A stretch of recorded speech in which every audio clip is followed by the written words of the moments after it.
Hello students, कैसे हैं आप सब। आशा करती हूँ कि आप सब अच्छे होंगे। देखिए बेटा, हम आज लेसन 12 शुरू कर रहे हैं, नाइट्रोजन उपापचय तथा नाइट्रोजन चक्र।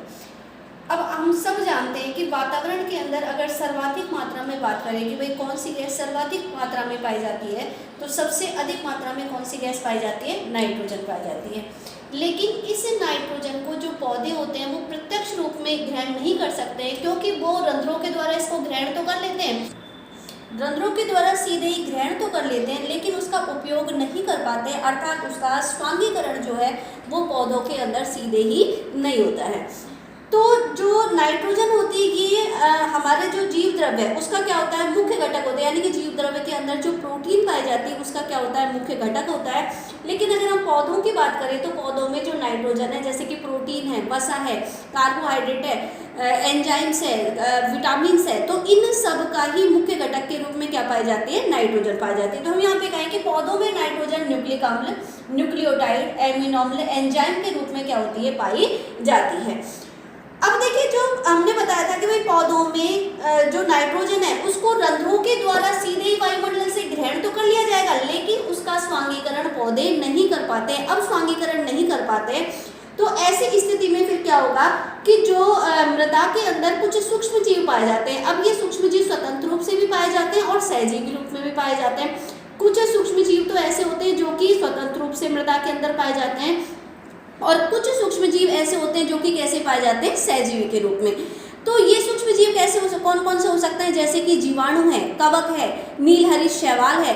तो ये क्या करते हैं, वायुमंडल से नाइट्रोजन को क्या करते हैं, प्रत्यक्ष रूप में ग्रहण करते हैं और फिर उस नाइट्रोजन को क्या करते हैं, नाइट्रोजन के यौगिकों के रूप में परिवर्तित कर देते हैं। अब कौन कौन से हो सकते हैं, जैसे कि नाइट्राइट के रूप में परिवर्तित कर देते हैं, अमोनिया युक्त यौगिकों के रूप में परिवर्तित कर देते हैं, नाइट्रेट के रूप में परिवर्तित कर देते हैं, या नाइट्रोजन युक्त यौगिकों के रूप में इन्हें क्या कर देते हैं, परिवर्तित कर देते हैं। फिर जो नाइट्रोजन का ये जो बदला हुआ स्वरूप है उसको ही फिर पौधे क्या करते हैं, ग्रहण करते हैं, और फिर उसको पौधे ग्रहण करके फिर उन पौधों को हम क्या करते हैं, हम ग्रहण करते हैं, या फिर ऐसे जीव जिनका कि पौधे ग्रहण करते हैं और फिर उन जीवों को हम करते हैं, जैसे कि मांसाहारी भाई जंतुओं ने पौधों को खाया, उन जंतुओं को हम लोग खा लेते हैं। तो ऐसी स्थिति में जो नाइट्रोजन है वो सीधे ना जा करके हमें कैसे जाती है, अप्रत्यक्ष रूप में हमारे शरीर के अंदर जाती है। कौन कौन से रूप में जाती है, जैसे कि नाइट्राइट, अमोनिया युक्त यौगिकों के रूप में, नाइट्रेट के रूप में, या नाइट्रोजन युक्त यौगिकों के रूप में।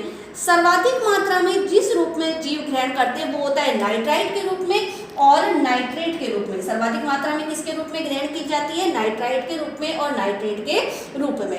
तो इस तरीके से सूक्ष्म जीवों के द्वारा नाइट्रोजन को वातावरण से ग्रहण करके और फिर उसे नाइट्रोजन युक्त यौगिकों के रूप में परिवर्तित करके जीवों के द्वारा उनको ग्रहण करना ही क्या कहलाता है, नाइट्रोजन चक्र कहलाता है। अब जीव ने उसको प्रत्यक्ष रूप में तो ग्रहण नहीं किया, लेकिन कैसे किया, अप्रत्यक्ष रूप में ग्रहण किया।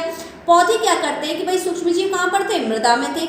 मृदा में जो सूक्ष्म जीव है उन्होंने उस नाइट्रोजन को क्या किया, ग्रहण किया और उसको नाइट्राइट या नाइट्रेट में क्या कर दिया, परिवर्तित कर दिया।